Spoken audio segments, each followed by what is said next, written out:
Anointed for Burial, chapter 26. When Jesus finished saying these things, he told his disciples, "You know that the Passover comes in 2 days. That's when the Son of Man will be betrayed and handed over for crucifixion." At that very moment, the party of high priests and religious leaders was meeting in the chambers of the chief priest named Caiaphas, conspiring to seize Jesus by stealth and kill him. They agreed that it should not be done during Passover week.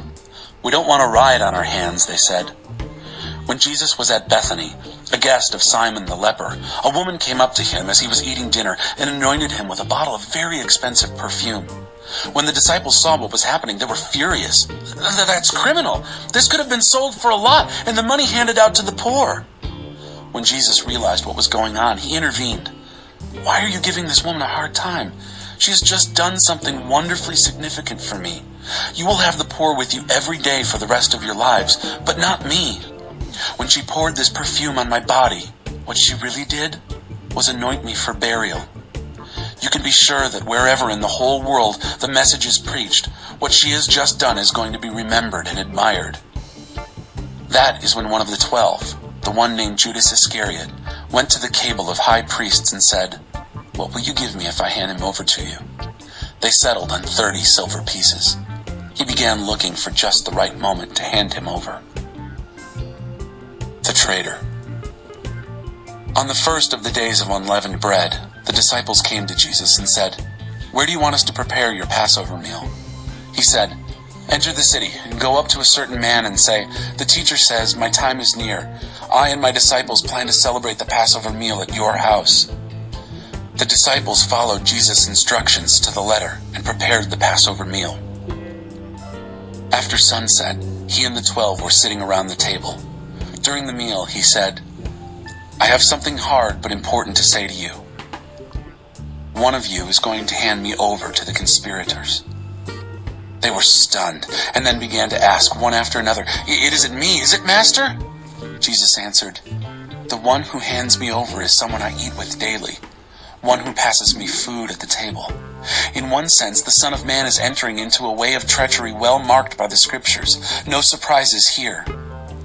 In another sense, that man who turns him in turns traitor to the Son of Man. Better never to have been born than do this." Then Judas, already turned traitor, said, "It isn't me, is it, Rabbi?" Jesus said, "Don't play games with me, Judas." The bread and the cup. During the meal, Jesus took and blessed the bread, broke it, and gave it to his disciples. "Take, eat, this is my body." Taking the cup and thanking God, he gave it to them. "Drink this, all of you. This is my blood, God's new covenant poured out for many people for the forgiveness of sins. I'll not be drinking wine from this cup again until that new day when I'll drink with you in the kingdom of my Father."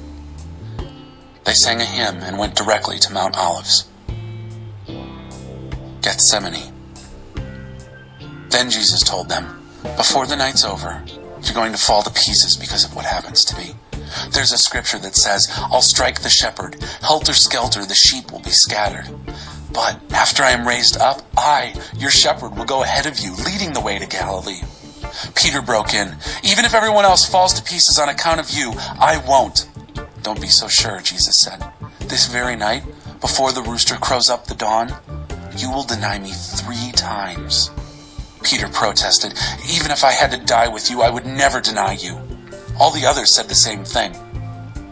Then Jesus went with them to a garden called Gethsemane and told his disciples, "Stay here while I go over there and pray." Taking along Peter and the 2 sons of Zebedee, he plunged into an agonizing sorrow. Then he said, "This sorrow is crushing my life out. Stay here and keep vigil with me."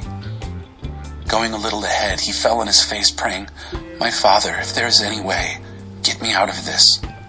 But please, not what I want. You. What do you want?" When he came back to his disciples, he found them sound asleep. He said to Peter, "Can't you stick it out with me a single hour? Stay alert. Be in prayer so you don't wander into temptation without even knowing you're in danger. There is a part of you that is eager, ready for anything in God. But there's another part that's as lazy as an old dog sleeping by the fire." He then left them a second time. Again he prayed, My Father, if there is no other way than this, drinking this cup to the dregs, I'm ready. Do it your way. When he came back, he found them sound asleep. They simply couldn't keep their eyes open. This time he let them sleep on and went back a third time to pray, going over the same ground one last time. When he came back the next time, he said, "Are you going to sleep on and make a night of it? My time is up. The Son of Man is about to be handed over to the hands of sinners. Get up, let's get going. My betrayer is here." With swords and clubs. The words were barely out of his mouth when Judas, the one from the 12, showed up, and with him a gang from the high priests and religious leaders brandishing swords and clubs. The betrayer had worked out a sign with them. "The one I kiss, that's the one. Seize him." He went straight to Jesus, greeted him. "How are you, Rabbi?" and kissed him. Jesus said, "Friend, why this charade?" Then they came on him, grabbed him and roughed him up. One of those with Jesus pulled his sword and, taking a swing at the chief priest's servant, cut off his ear. Jesus said, "Put your sword back where it belongs. All who use swords are destroyed by swords. Don't you realize that I am able right now to call to my Father? And 12 companies, more if I want them, of fighting angels would be here, battle ready. But if I did that, how would the scriptures come true that say this is the way it has to be?" Then Jesus addressed the mob. "What is this, coming out after me with swords and clubs, as if I were a dangerous criminal? Day after day I have been sitting in the temple teaching, and you never so much as lifted a hand against me. You've done it this way to confirm and fulfill the prophetic writings." Then all the disciples cut and ran. False charges. The gang that had seized Jesus led him before Caiaphas, the chief priest, where the religion scholars and leaders had assembled. Peter followed at a safe distance until they got to the chief priest's courtyard. Then he slipped in and mingled with the servants, watching to see how things would turn out. The high priests, conspiring with the Jewish council, tried to cook up charges against Jesus in order to sentence him to death. But even though many stepped up, making up one false accusation after another, nothing was believable. Finally, 2 men came forward with this.